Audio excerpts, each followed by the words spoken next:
So నేను ఆనాడు మీరు భారతీయ జనతా పార్టీలో మీ జాయినింగ్ విషయంలో ఎక్కడైతే ఆ ఇబ్బందికర పరిస్థితులు వచ్చినాయో సో ఆనాడే నేను ఎక్స్పెక్ట్ చేసిన సో చీకోటి ప్రవీణ్ ఎట్టి పరిస్థితుల్లో భారతీయ జనతా పార్టీ ఎంకరేజ్ చేసే అవకాశం ఉండాలని నేను ఆనాడే చెప్పిన.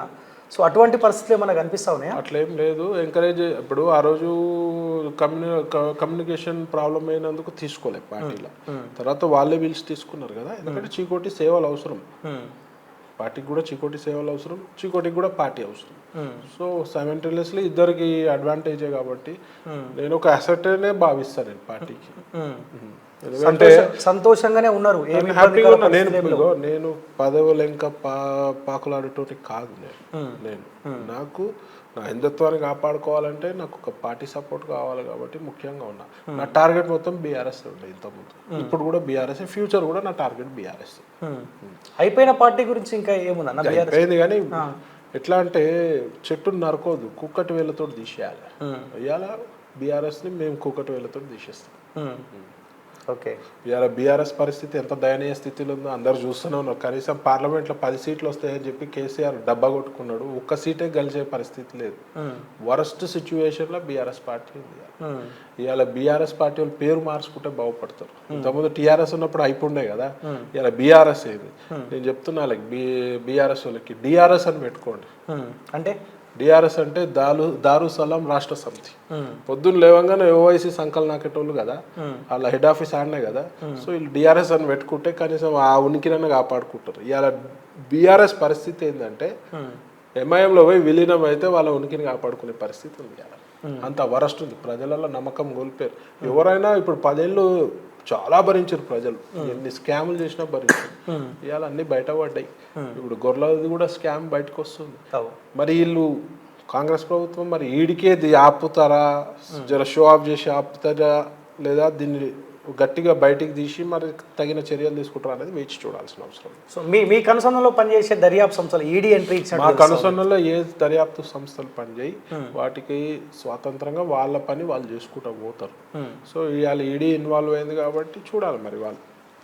తప్పులుంటే మాత్రం డెఫినెట్గా లిక్కర్ రాని పోలేదా జైలుకి, పోయింది కదా లిక్కర్ రాని. అయితే తప్పులు ఉన్నాయి కాబట్టి పోయింది. ఇలా కేసీఆర్ ఇన్ని మాటలు మాట్లాడుతాడు, ఒకసారి కూడా లిక్కర్ రాని జున్నికి పోలేదు కదా. ఎందుకు పోలేదు? బిడ్డ తప్పు చేసింది కాబట్టి పోలేదు. ఇలా బిడ్డ తప్పు చేసింది కాబట్టి పోలే. ఇలా బిడ్డనే చూడన్నోడు రేపు స్టేట్ నేమ్ చూస్తాడు.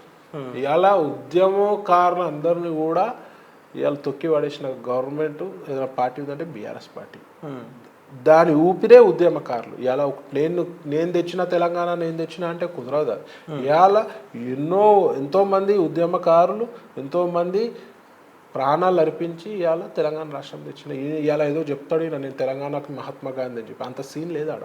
ఈయన ఉద్యమ ద్రోహి.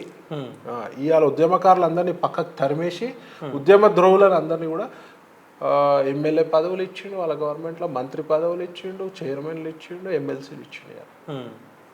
సో మన జరిగిన ఎంపీ ఎలక్షన్లో కూడా కంప్లీట్ బీఆర్ఎస్ పార్టీ బీజేపీకి సపోర్ట్ చేసింది, తనకు తానే ఆత్మ బలిదానం బీఆర్ఎస్ పార్టీ చేసింది. కాంగ్రెస్ పార్టీ అంటారు, కాంగ్రెస్ పార్టీకి జీర్ణం అవుతుందా, డైజెస్ట్ అవుతలేదు. ఎందుకంటే ఇన్ని సీట్లు వాళ్ళు తట్టుకోలేకపోతారు.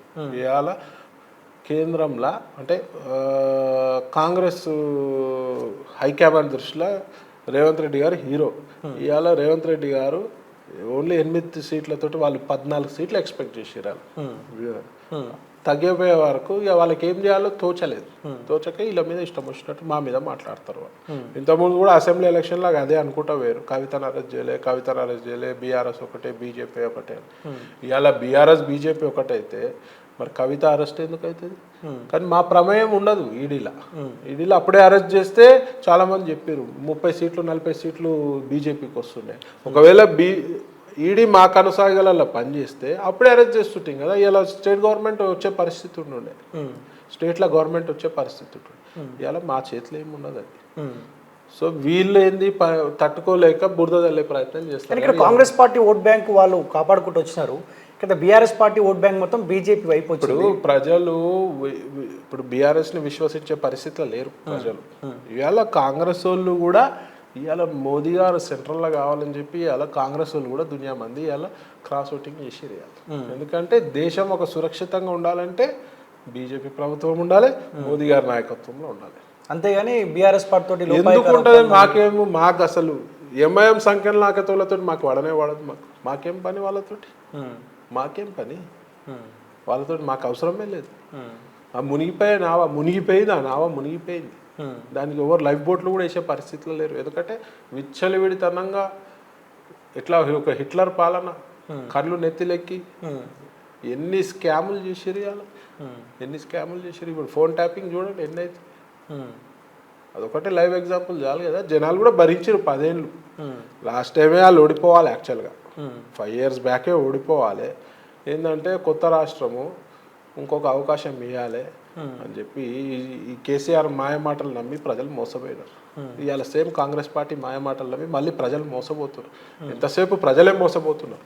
నేను ఒకటే చెప్తా ప్రజలకి, ఒక అవకాశం బీజేపీకి ఇవ్వాలి.